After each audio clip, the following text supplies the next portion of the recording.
Gracias, Trino. Si no fuera por ti, estuviéramos aquí todavía Listo. mirando de la broma.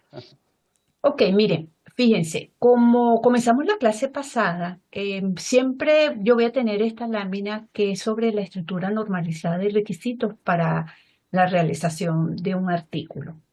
La énfasis, por supuesto, va a ser lo que tenemos a la izquierda, porque ya lo que fue introducción y método ya lo vimos.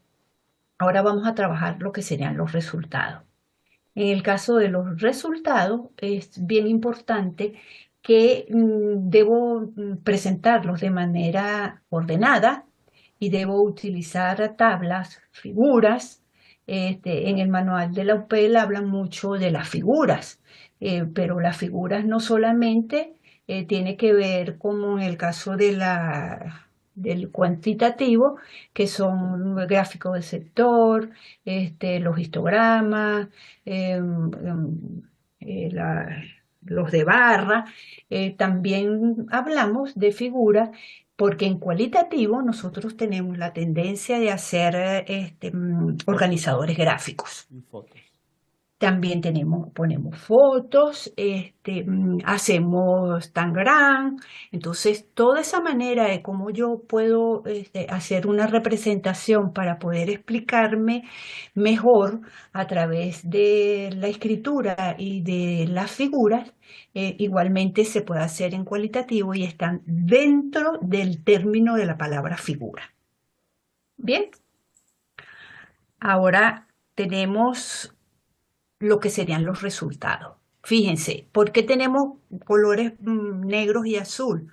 Por mi tendencia de poder conversar con los dos paradigmas, con los dos enfoques.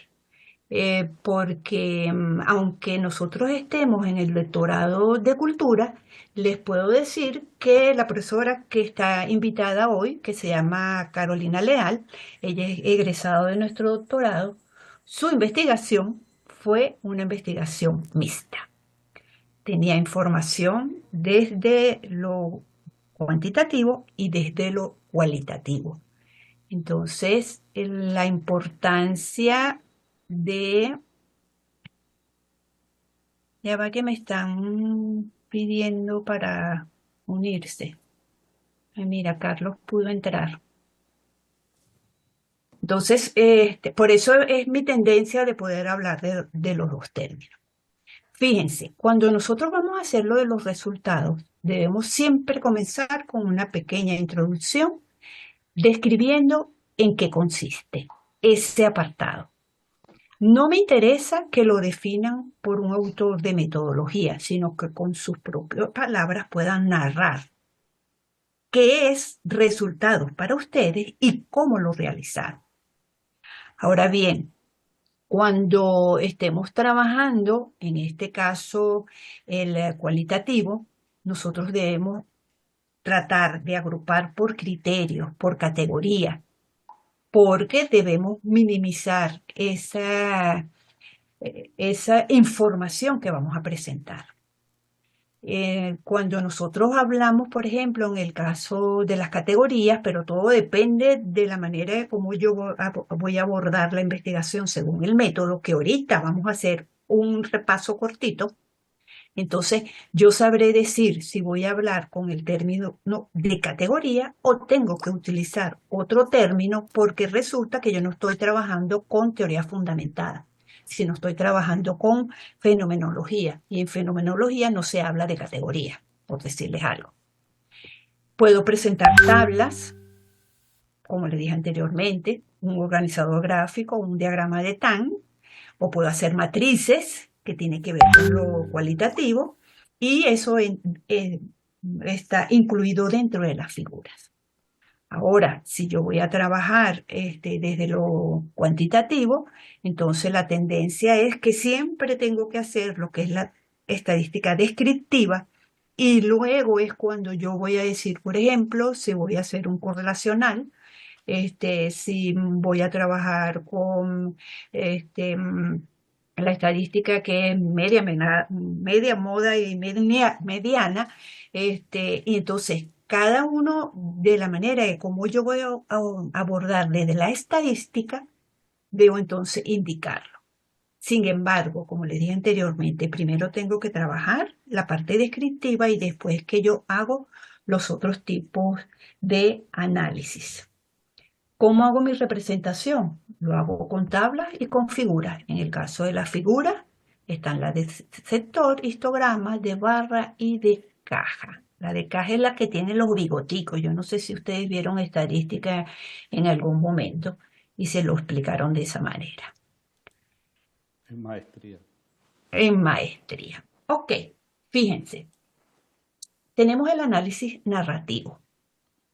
Es una manera de que yo puedo hacer interpretación desde lo cualitativo. Brown y Clark nos da una serie de fases que debemos hacer cuando se utiliza el análisis narrativo. Y ellos los describen de esta manera, que hay 6 momentos.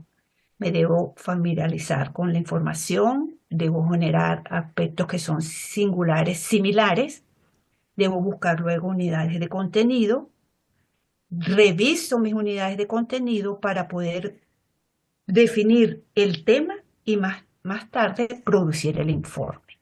Entonces, si uno dirá, bueno, profe, pero si yo lo reviso y me pongo a ver lo que dice, por ejemplo, la teoría fundamentada que habla de temas centrales, después va la subcategoría, después va la categoría y en función de eso entonces yo hago la interpretación. Sí, son muy similares, pero dependiendo del abordaje metodológico que voy a utilizar y el método, cada autores tienen su manera de de utilizar términos para poder trabajar, para poder hacer las interpretaciones.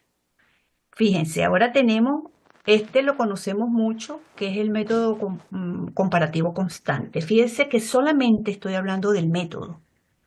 Porque si yo hablara de la teoría fundamentada